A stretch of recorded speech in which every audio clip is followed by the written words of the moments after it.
Votre attention s'il vous plaît. Cet élément est en lingala et en swahili. Contactez-nous pour savoir s'il est aussi disponible en la langue de votre préférence. Veuillez aussi noter qu'il est en audio uniquement.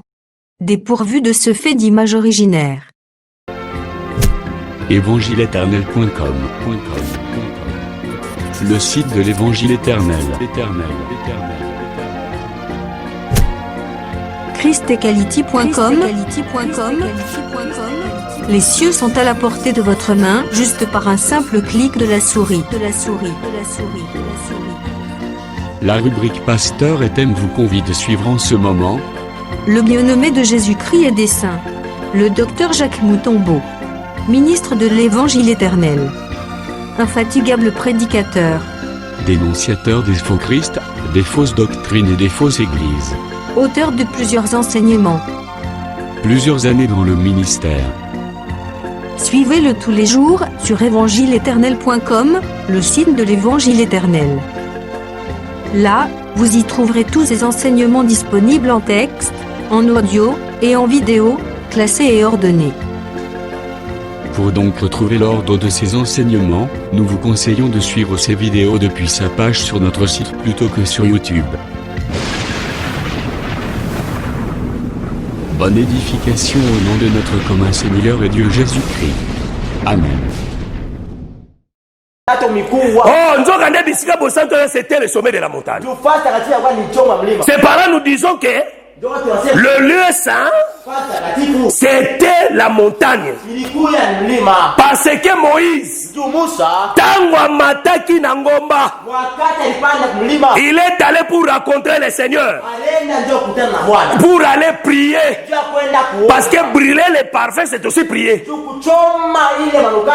Nekuna l'ange abîmé la qui est. Parce que ce qu'on dit dans Actes chapitre 7, la Bible dit que la loi est péssama par l'ange. C'est l'ange qui avait amené la loi. Oh, dans la loi, il y avait les promesses du Fils. Qu'il y aura la venue du Fils. Mais comme ce n'était pas encore l'état de l'accomplissement, quand Moïse a vu la loi est comme ça, Moïse miwe. Parce que quand il était à Moïse, il était descendu avec la loi. Et le peuple attendait Moïse au bas de la montagne. Parce que Nzambe a répété kaka makambo asalubaki déjà. Comme le peuple tard, bazaki au bas de la na di banda ya temple attendait les sacrificateurs. Ndenge moko pe le peuple d'Israël était au bas de la montagne attendait Moïse qui est au-dessus de la tribu de Lévi. Et quand il descend, il devient miwe. Moïse est en wakitaki likolongo ma frère. Moïse a tchaki voile nelongi nae. On côté à voile nelongi zande ko cacher la gloire. On cacher la gloire zalinde ko koma miwe. Est-ce que vous avez malade? Ah, c'est ça. Ça veut dire il a caché le visage. Il est devenu miwe. Et il commençait Yakabandi Koloba par des signes. Ça veut dire c'est un ministère à Zacharie. Il parlait avec des signes. Oh, puis Somme 74 il n'y a plus de signes en Israël. Il n'y a plus de prophètes. Ah, ça veut dire les signes, ce sont des prophètes. Voilà pourquoi Dieu commençait à parler à travers les prophètes. Dieu commençait à parler à travers des choses didactiques. Banyama. Tanka nzamba azo ebisa Moïse. Wakati Mungu anamwambia Musa, pona molimisa masumu. Njia kurumia. Bozo nyama boboma. Beba nyama Musa. So bobo mi nyama wana bolimisa masumu ezali. Kama na uone nyama urumu wazami toka pale. Ma réalité ko la lobite. Kwa ukweli Mungu ashisema. Ezande signe. Inakuwa ni alama. Alobite. Ashisemi. C'est ça notre frère Samson. Njona kuya ndugu yetu. Parce que la femme avait besoin que Samson aloba. Bibi alikuwa na ile hitaji sana. Parce que koloba ya Samson est pas mwasi eza nde vie ya mwasi. Kusema ya Samson kwa bibi parce que la femme cherchait la force ya Samson. Ule bibi anatafuta nguvu ya Samson. Oh, mwasi akozwa makasi ya Samson te soki Samson akufite. Japo mwanamke awili apate nguvu ya Samson. Voilà pourquoi kwa maana mwasi tanga zoyebisa yeke wakati makasi na ezalaka wapi, nguvu yako inakalaka wapi. Yo kaine azolo banaye soko zwika kasinga seti ya mubeso asekona bewa mankamba 7 ya bokangingai ya majana mbichi unanifunga na komi faible panda kwa mregevu malobite pas c'est azolo bande na basigne eko na sema alama asolenga malam au parler avec des signes c'est cacher la vérité. Kusema na maalama ni c'était 3 fois ilikuwa mara ça dit les 3 fois ni kusema tayo nyonso ile mara tatu naonesha oyo Zacharie zo parler na basine ezali ta ya la loi prophète somme eza ta ya ko parler na basigne. Il était devenu muet, alikuya bubu, il ne parlait pas. Eza ta ya ko cacher la vérité. Wakati ya kufuchika ukweli yango ezaka nango somo te po biso tobanga na biso ko expliquer maloba na te njokula kalega ta bya boka njatwa na mwasi moko mutu alobi ni mwanamke anasema pekee. Moi sans olobane pourquoi abi okosi ngai mbala misato asema inaenea mara tatu mwingine. Ça veut dire kobomba makambo ezaka nde kokosa nikisa kufuchika mama anani kulanda ça dit nzambe na ancienne alliance azaki nde kokosa nikisa Mungu agano la ayebaki ke soko ozwi nyama oyo ozono bolimbisa masumu te matindi osalamu aliyo asema kwa nyama utapokea huruma wa zamani watu wafanye asolinga malamu c'est ça. Ça veut dire tout ce temps ici c'était le temps de cacher les choses. Ndeza na ta oyo jabotami jabotama na ta papa nazana nubaba. Ça veut dire Jean comme Jésus. Parce que Jean zaka Jésus Jean zaka Jésus frère. Aujourd'hui comme Matthieu chapitre 16 on reçoit réponse. Batu balobaka nini pona ngai? Balobaka ozali Jean-Baptiste. Élie. Jérémie. Après moko ya ba prophète. Omona on était za masolo. Mais Yesu sa lobi nyonso. Ça veut dire atangi 3 personnes. Soko tali ba vie ya bato na bango nyonso misa tu babala kite bazali ba célibataire. Jean-Baptiste abala ite? Jérémie abala ite? Élie pa abala ite? Baza ba célibataire. Sikoyo virgule moko ya ba prophète. Je n'ai pas le temps. Mais tu as parce que tu as Élisée, parce que Élisée est l'incarnation, il y a un prophète. Parce que le mouvement, il y a chaque fois place à moi, on est mouvement, il y a un prophète. Mais tu as aussi Jean Zalaki aussi l'image de Jésus. Voilà pourquoi tant que Jean Botami, Yesu na Botama ite. Mais Zacharie tant abandi koyemba. Il chante pour la naissance à moi naye. Ma réalité malobazolo banakati c'était la prophétie concernant Jésus. Ça veut dire en réalité Jean-Baptiste était l'ombre de Jésus. Voilà pourquoi Jésus a quelqu'un qui n'a qu'à se déplacer, ceux qui n'ont nous Jean Bakangi été. Bible dit dans Matthieu 4 tango Bakangi Jean. Jésus a se déplacé. Ce sont des mouvements prophétiques. Et l'autre on a salama pe na Joseph na Jida. Tango Joseph bateke na ba frère na ye. Jida se déplaça. Et ça va mouvement prophétique. Voilà pourquoi Kobota Mayajan et ça a rendu l'arrivée de Jésus. C'est-à-dire Jésus a botama sous la loi. Loi ezalaki nanu. Ça veut dire Matthieu, Marc, Luc, Jean ezalaka nouvelle alliance te. Ezalaka la grâce te. ezalaka nde mobeko. Voilà pourquoi ntango ya botami tata azalaki kaka miwe kino na 8e jour. Nazoyenga malamu na 8e jour c'était l'âge où Jean kokisaki pour la circoncision, parce que nzambe ayebisaki Abraham boko la circoncision na 8e jour. C'est-à-dire la circoncision fait ça na 8e jour. Voilà pourquoi Zacharie Zambe falaka pona ye parce que abima na Abia Abia akotaki azalaki na classe ya 8e place pour confirmer le 8e c'est le chiffre de la circoncision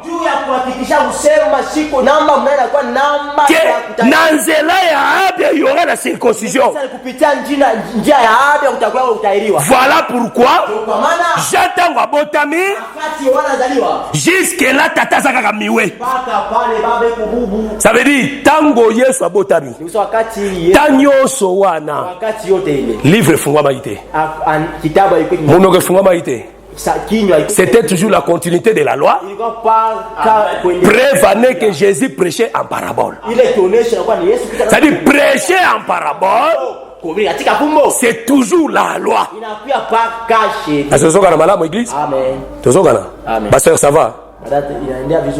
Hein? Parce qu'il faut te tenir peu compte là-dedans. Très important. Donc ça veut dire, c'était le temps où la parole était toujours mystère. Mais les peuples qui étaient tout autour, il y a Elisabeth et Zacharie, bazalaki na jouissance.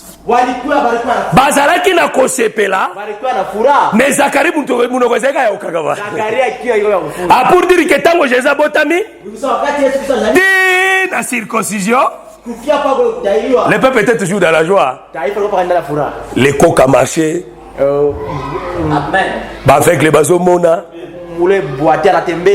les pré purifiés batu bazaki nesengo me muno kozeka okangama interprétation ne koma kité parce que la circoncision parlait l'œuvre de la croix, c'était la mort, parce que la circoncision c'est la liwa.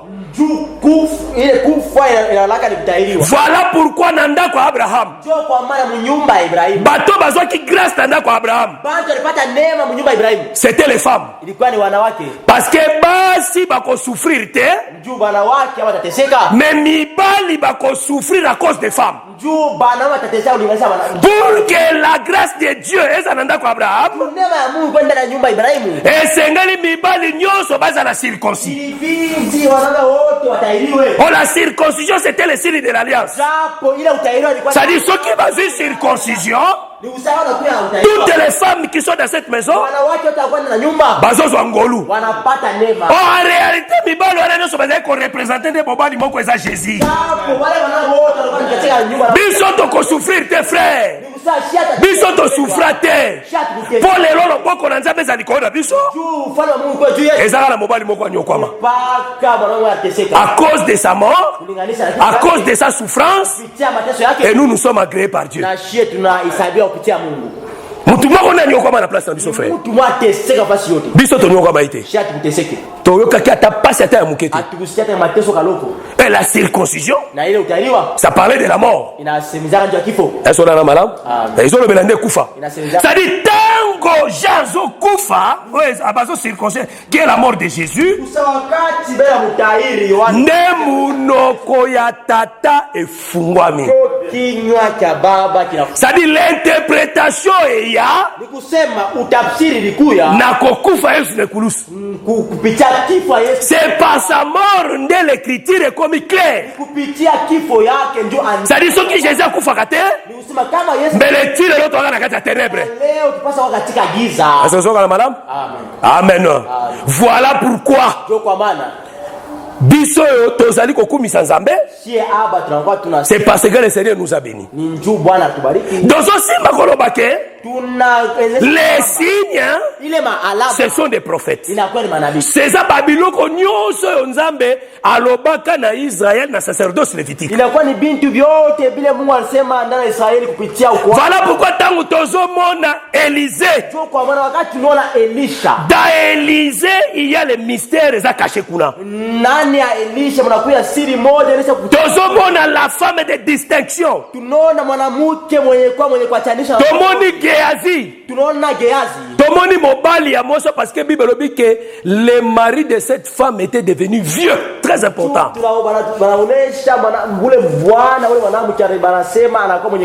La Bible dit ceci. Elisha à côté de Sinem. Il passa par Sinem. Et tant qu'on est dans Sinem, une femme de dissection ammoniée a bengi à lobby. Yaka Kolia.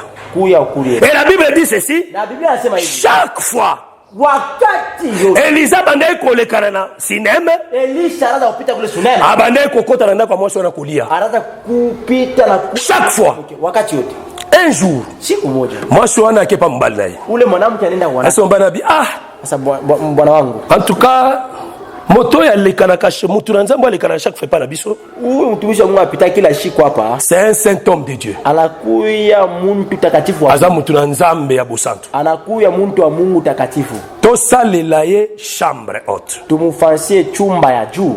Chambre haute, chambre à likolo. Chumba ya juu. Chaque fois robana olekana kawa wakati atapita hapa ase retiraka kuna anze kuingia kule alala kakuna anze ulala kule mobala lui d'accord ça va mume anasema hakuna mambo basali ndaku bana bache bamir bananyenga chumba wanaeka bache kiti bache mbetu bache chandelier baneka kiti na kitana wanaeka ile kinara kiti lobi tangu Elisa na andiko na sawa wakati Elisa il se retira dans cette maison anenda kujuda ndetangu akoti na kati ndaku wana wakati ananyenda na nyumba azwi likanisi yako pambola la femme à distinction anapata ile wazo ya kubariki ule mwanamke anakuya. Ça veut dire tango nano basambe basala ke chambre haute te ni kusema wakati yote bariko aucune fois qui pensait à kopambola mwashwala ashikupata hata mara moja ile wazo aye kozwa penser kopambola mwashwala za tango basana ile chambre haute anapata wazo ya kubariki mwanamke wakati chambre haute esalema entre moi na mobali na bangu mibalende basala chambre haute ni kusema ile chumba juu ilifansika wakati mume na bibi alisumburia ndio afanye chumba juu. Amen. Amen. Tozo kana malamu. Na moi quelques minutes, moi 5 à 10, to pesa moi passer à introduction et to continuer. Remarquez ceci. Cette femme, c'est l'image à Israël. Est-ce que vous avez malamu? Et c'est l'image à Israël. Élisée, cette femme a bengaye un saint homme de Dieu. C'est-à-dire muntu na nzambe ya bosantu. Asa mtumishi wa Mungu takatifu. Asa dina kati mwaso tanga la yazo mone saint. Nikuse ule mwanamke wakati unamwona mais effectivement Elisa zalaki un homme saint. Na kwa kweli Elisha alikuwa mtu parce que Elisa za mtu alibandi frère. Juu Elisha anakuwa mtu anakuya na kalvishi. Aza mtu alibandi. Anakuya mtu. Oh selon Lévitique 13. Kulinganisha na wala 10. Mtu alibandi c'est un homme saint. Ule mtu anakuya na kalvishi wa mtakatifu. Ça veut dire nous avons compris que Elisa c'est un homme saint parce que c'est un alibandi. Juu tunaelewa usema Elisha alikuwa mtu mtakatifu ndio ana parce que Elisa incarne beaucoup de mystères. Juu Elisha anafuchika ndani mwake masiri mingi. Tozo nanu Élisée premièrement comme Dieu, comme le Père. Tunabeba kwanza Elisha kama Mungu Baba. Et tokosala ba démarche so tokozwa Élisée lokola Christ. Tutabeba tena mutembeta ba Elisha kama Christ. Et tokozwa Élisée lokola pe mutei boyi. Tutabeba Elisha kama mubili. Eza mabete. Parce que Bible lobi na biso na 1 Corinthiens chapitre 10. Bible nasema kwetu makambo elekana ki na Israël ezali pour notre instruction. Asa mambo epitia kule alaka ndio. Tozo so pe exemple kuna. Traba ma bionesho. Soki mwaso ya bengaka Élisée un saint homme de Dieu. Kama ule mwanamke alita Elisha mtumishi wa Mungu takatifu. Parce que ça qui écriture moko na Lévitique 21. Alikuwa na andiko moya mwala. Tu regarderas les sacrificateurs comme un homme saint. Utangalia mkuani kama mtakatifu. C'est-à-dire yo mo santu il faut talaka motei na lokola moto mo santu inabidi one mobili kama muntu takatifu pour nini nini basantu ebele bazopambolama te? Jua nini ba Parce que bazoconsidere batei na bango te. Jua ba esabie obiri. Bazozwa bango lokola bacamarade. Bela bela benzaba. Bazozwa bango lokola bapêcheur. Bela bela batunda zambi. Mais eloko ezokomisa moto mosantu ezali l'huile d'onction. Ile muntu afa muntu takatifu ya kwani upako. Parce que babengi yango l'huile sainte. Jua la ite mafuta takatifu. Moteyo basi batieli maboko. Mubilo basa motia mikono. C'est un homme saint. Alakuwa muntu takatifu. Toi pour être béni, Wewe ndio ubarikiwe. tu dois regarder l'homme de Dieu comme un homme saint. Inabidi uone mtumishi wa Mungu kama mtu takatifu. Et dans cette manière, Na mwile mfano ndo kopambolama. utabarikiwa. Asonga malamu. Na manière ndo kopambolama. Mwile mfano utabarikiwa. Ata bolalaka na mote esika moko. Hata na lafazi moja na Mungu. Ata bofandaka na esika moko frère. Hata na lafazi moja na Fais attention. Inabidi ukibe ange C'est un homme saint. ni mtu takatifu. Soki totie eloko wana, Kama tunabaki kile kitu tokopambolama. tutabarikiwa. Parce que dans nous les ministres, Nikusema ndani yetu waziri. kolo apesa biso instruction moko. Mungu akaburia Na nyonso bokosala. vyote na mtatenda. Bomilobake tozali ba serviteur inutile. Vyote mtatenda musema na kwa. C'est-à-dire dans la nature d'un ministre, Sasa mwile umbile ya Mungu. azali na nature ya serviteur inutile. Anakuwa ile waza mtumishi wa bure. Ministre yebo kota kufanya kuna zo vimba grâce à mtu msana nzambe munene. C'est diabolique ça. Bimba au mtumishi wa Mungu mkubwa ni ya shetani vile. Non, lui doit avoir la nature de l'humilité. Ndani mwake inabidi mkwele umbile ya unyenyekevu. Ata se kusi bakufi. Hata kufula wenye kufu. Ata sali nyoso akosala. Hata nafadi wewe anaweza kufanya. Il est toujours le serviteur inutile. Anakuwa paka mtumishi. Voilà pourquoi ba frère Paul. Njogolo wa ndugu Paulo. Ba memele bango banyama po ba bonzela bango. Bana waleta banyama ndio batowe. Balobi papa, biso to biso basali frère. Bana sasa tunakuwa watumishi wa mwe. Baboya gloire wana. Bana katale utu. Mais soki ezalaki motei congolais. Kale kwa ni mubiri kwa mkongomani. Afungola avec le miso. Anafungula kipofu watu. Amekini lubumbashi kufita. Imashina na. Vuna bomona kite. Akoni. Biloma bomona ite. Wapo koni. Nafungoli miso. Na mfungula macho. Ça sont des païens. Mapagani.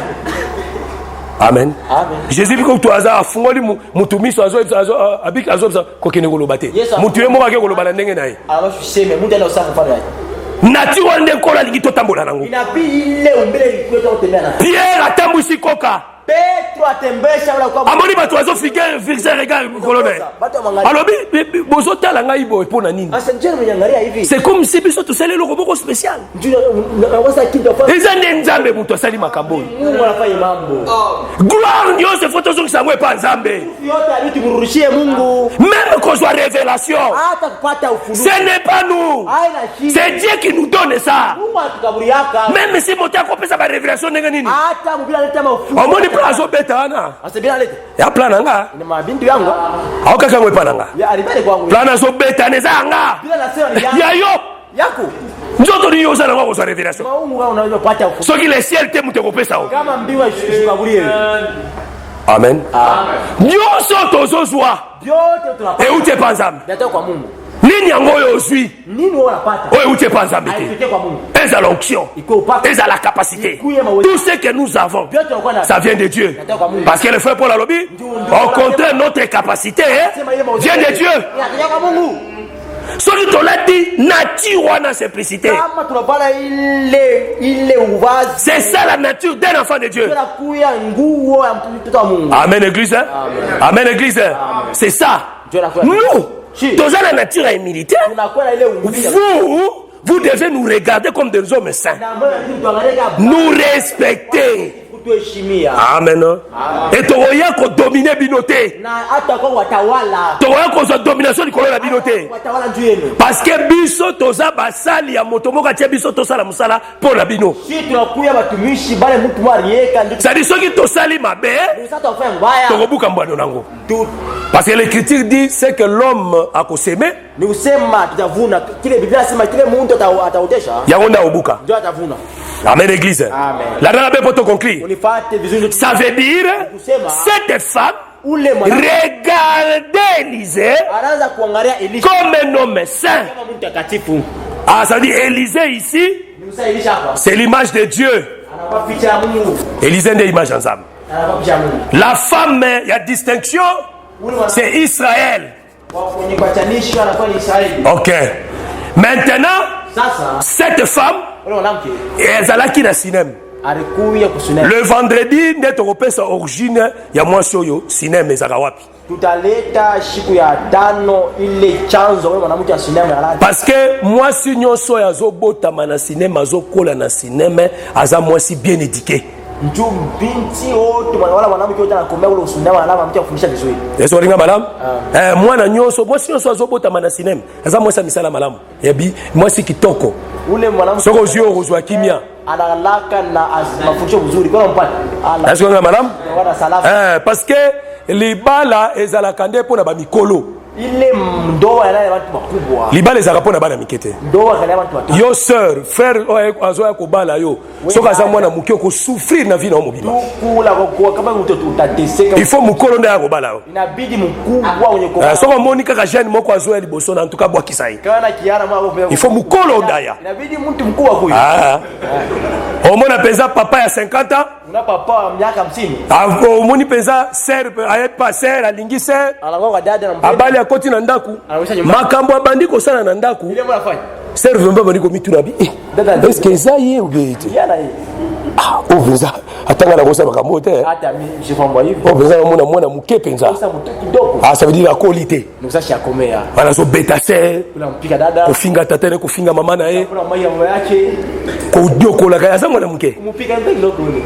C'est que na qualité. Donc ça shakomea. Ça dit ndako alibale za kanena mubali mukolo. Donc ça nyumba ya mukolo za oya bekeli la parole. Ni mukolo. Un frère abeta ka serte. Duko ashike yake. Frère afinga ka serte. Duko ashitamure dada. Frère amona ka ser logole logo pa pamba te. Duko ashonaka bibi yake mkitu kya bule.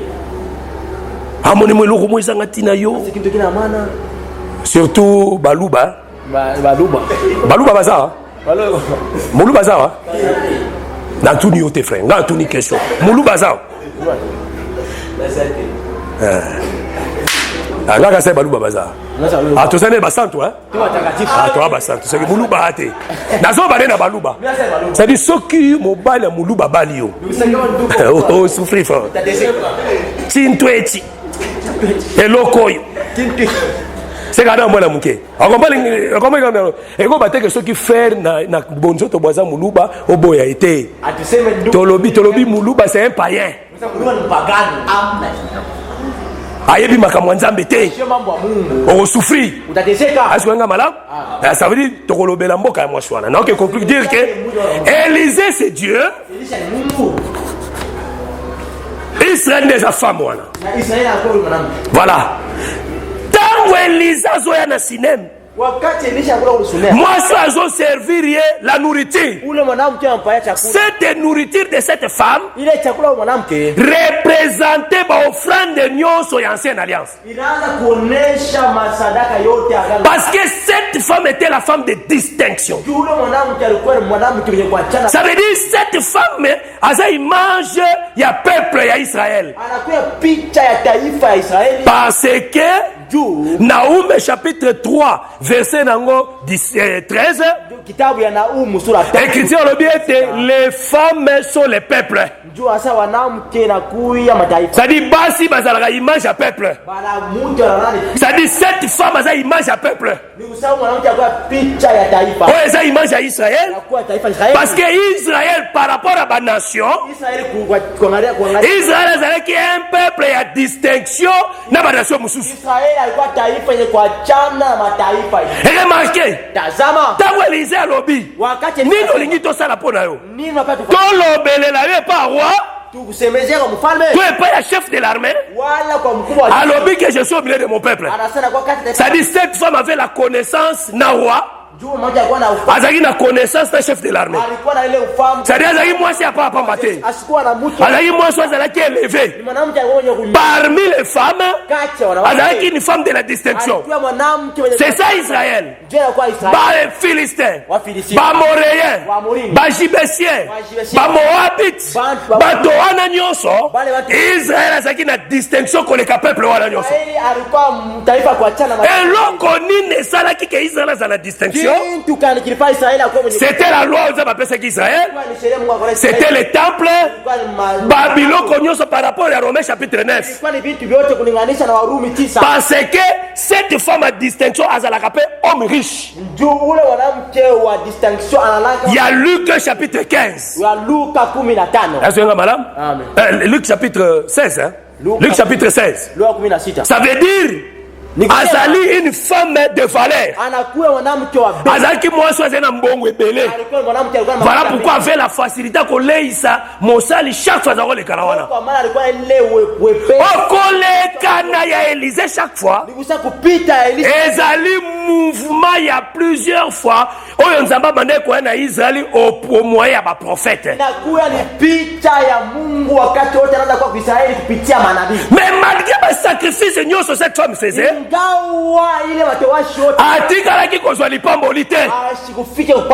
voilà pourquoi il fallait qu'il asolana mobali na ye basa la chambre haute. Au chambre haute, il faut bimana mobali na mwasi. Oh, la chambre haute c'est tout un corps. Landanga très bien. Parce que dans télé mandé wana. Et vendredi to banda wana. Ah ça veut dire la chambre haute c'est tout un corps.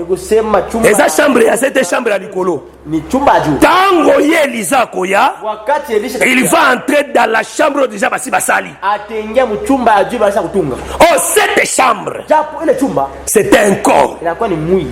Et fait bimana tata. Na mobali na mwasi. On l'écriture dit que mobali wa mtata mobali anasa koma vieux. Biblia inasema ule bwana kasa komala. Oh mobali vieux. Ule bwana mwenye komea. C'est l'ancienne alliance. Inakuwa ni agano la kale. Par rapport à Hébreux chapitre 8. Kulinganisha na Waebrania sura. Hébreux chapitre 8 ezola kisake. Waebrania sura mbele nasema. Bakoloba yakala alliance yakala ancien. Batasema agano yako ya kale. Par rapport à nouveau. Kulinganisha na sasa. Po yakala eko prêt à disparaître parce que si est vieilli. Ah, ça veut dire l'ancienne alliance et comme qui déjà en paka. Voilà pourquoi le corps qui est Jésus par rapport à Galates chapitre 4 verset 4 il est né sous la loi né d'une femme. Que le Seigneur vous bénisse. Amen. Tous ceux qui pour aller loin. Tunashimamia hapa leo. Totelemi pour la prière. Tunashimama juu njia malobi.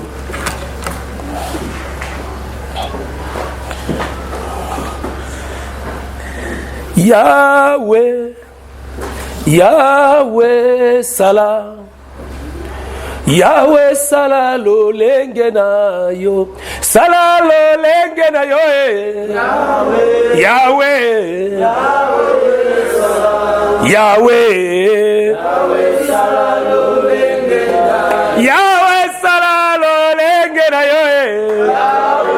Yahweh. Yahweh. Yahweh. Yahweh sala di soto mona e. Yahweh. Yahweh. Yahweh sala lo lenge na yo e. Yahweh. Yahweh. Alléluia.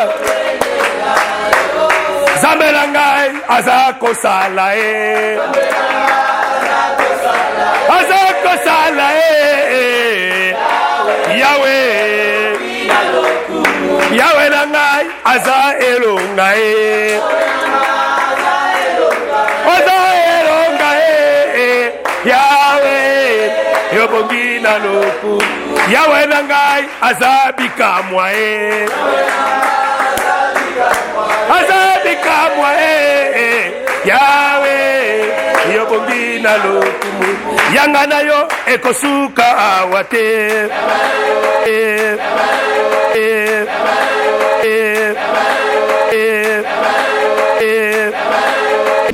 Merci d'avoir suivi ce message et que Jésus-Christ vous bénisse.